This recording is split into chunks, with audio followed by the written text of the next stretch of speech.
Nigeria has a middle-income mixed economy, having manufacturing, financial service, communication, technology, amongst others as a margin market.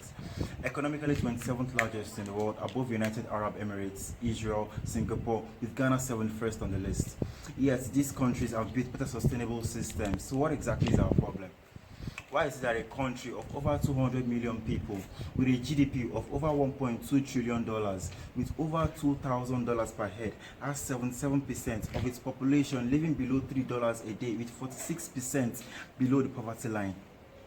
We have a vast economy, we have vast resources, we have the money, but we deal with injustice at every level.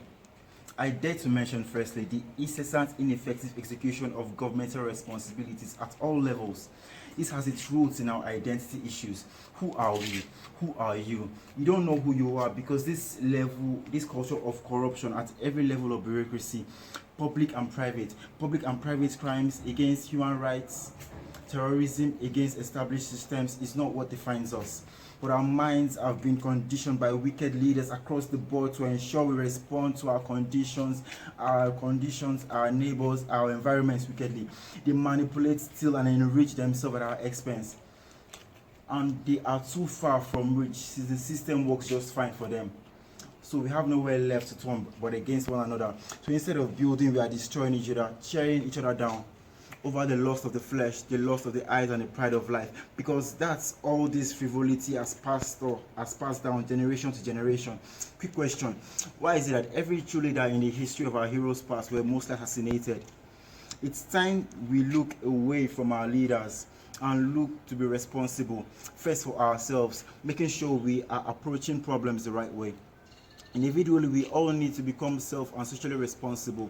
Sustainable wealth is built on value, not money or assets. What can you do better? What can you teach others to do better?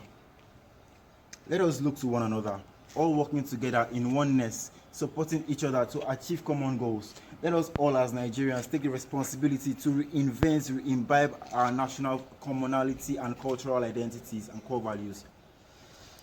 We seem to have forgotten these things. They are righteousness, integrity, social justice, dignity of labor, discipline, self-reliance, and patriotism. This injustice in our system is primarily responsible for our poor human capital development as a nation.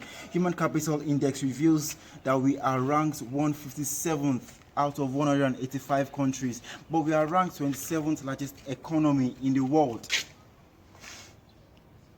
Quality education is expensive. How can someone who lives on less than 1,000 naira a day afford good education at any level? Yes, bureaucracies within the educational sector take with levity their responsibilities to improve the quality of learning by providing actionable and practical knowledge and skills on how to actually get things done. Why do our leaders' efforts seek to promote ignorance? The sustainability is built on understanding. The system is rigged to make productivity more difficult than it should be. These foundational issues need to be addressed, else whatever we keep trying to build, we'll struggle for balance like a house built on sand.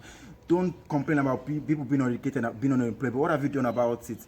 This is where I involve the private sector of the Nigerian economy in this conversation. We have educated ourselves to work and add value when it's profitable. Most of the value we create remains within our industry, limited to our network. But I dare say you've got it twisted. There are only a few who have gotten this right. True sustainable wealth is not generated by policies, profits, and streams of income. All good anyway, but value is the true measure of wealth. The highest value any industry can generate is human capital, one we can easily multiply like the woman with the pot of oil.